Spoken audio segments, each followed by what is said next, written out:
भाई ईमान ईमान से कोई समझौता कर ले तो हम क्या कर सकते हैं?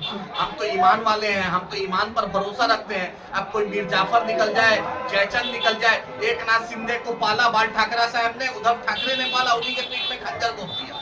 क्या कीजिएगा? अब चेतन आनंद जो अपने आप को बहुत चेतन आनंद आनंद मोहन जी के लड़का थे, लवली आनंद जी के लड़का थे, वो खंजर घोंप दिया तेजस्वी जी के साथ क्रिकेट खेल रहा। फातमी साहब को देखिए, भाजपा जदयू से बेटा को चुनाव लड़ाए थे, अब फिर से राजद में आ गए टिकट के चलते, जाकर सिंगापुर में लालू जी को गुलदस्ता देने लगे, और कल तक लालू जी को गाली फातमी साहब देते थे, वही लालू जी ने मंत्री भी बनाया था उनको। तो क्या कीजिएगा? नैतिकता बची है क्या? चाहते थे महागठबंधन से गठबंधन हो।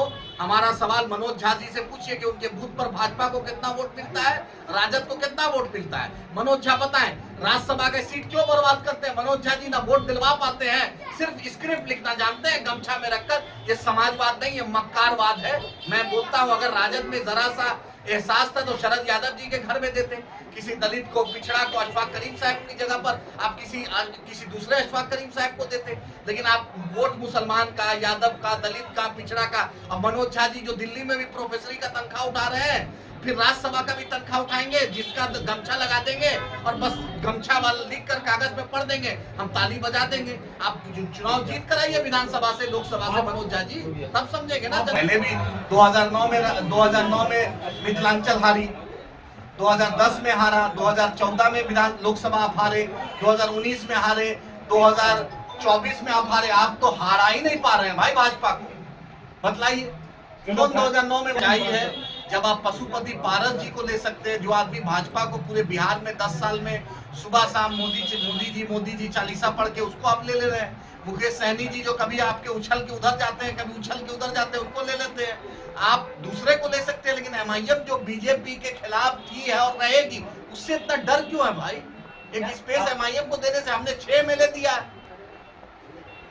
5 साल में 6 एमएलए हमने दिया। ना मांझी जी जीत पाए, ना मुकेश सहनी जी जीत पाए, ना सीपीआई जीत पाई, ना सीपीएम जीत पाई। एमआईएम ने 6 एमएलए दे दिया 5 साल के कार्यकाल में। और अख्तर उल ईमान साहब एक बेबाक चेहरा है। आज तक हमने हिंदू मुसलमान की बात नहीं की, हमने इंसानियत की बात की। दलित का, पिछड़ा का, अति पिछड़ा का, बाढ़ के, तबाही का, पलायन का, हर मुद्दा अख्तर उल ईमान साहब उठाए। आज ऑपरेशन सिंदूर में बैरिस्टर असदुद्दीन ओवैसी साहब ने जो पाकिस्तान को एक्सपोज किया, विश्व पटल में जाकर बतला दीजिए कोई है। इनके पास ना संबित पात्रा को भेज पाए, ना सुधांशु त्रिवेदी को भेज पाए, ना शहजाद पूनावाला को भेज पाए, ना साजिया इल्मी को भेज पाए, ना प्रदीप भंडारी को भेज पाए। वही बैरिस्टर असदुद्दीन ओवैसी साहब, वही सलमान खुर्शीद साहब, वही मनीष तिवारी जी, वही शशि थरूर जी को भेजना पड़ा, इनकी वही सरफराज अहमद साहब को भेजना पड़ा। जब भी देश को सरहद को जरूरत पड़ेगी, आप में नहीं नाम पाइएगा। और भाजपा के लोग रक्षा दलाली बीजेपी का राष्ट्रीय अध्यक्ष किया है। पाकिस्तान में नवाज शरीफ के घर में जाकर मोदी बिरयानी खाए, जिन्ना के बाजार में फातिया अडवाणी पड़े हैं, अजहर मसूद को कंधार जाकर बीजेपी छोड़ी अटल बिहारी वाजपेयी की सरकार में। और ललन सिंह मसूद अजहर साहेब बोलते हैं, जो आतंकवादियों को पाकिस्तान में भारतीय सैनिकों ने मारा तो उनको शहीद बोलते हैं ललन सिंह पार्लियामेंट में।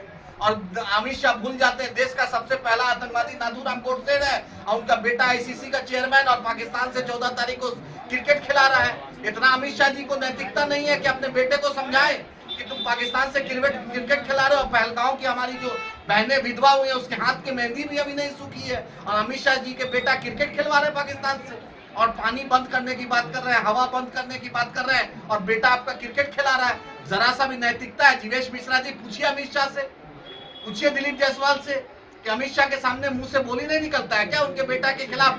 अगर कोई दूसरा रहता है आईसीसी का चेयरमैन, तो भाजपा वाले रोड पर लंगोट पर धरना देते। आज जय शाह के खिलाफ भाजपाइयों को औकात नहीं है बोलने की।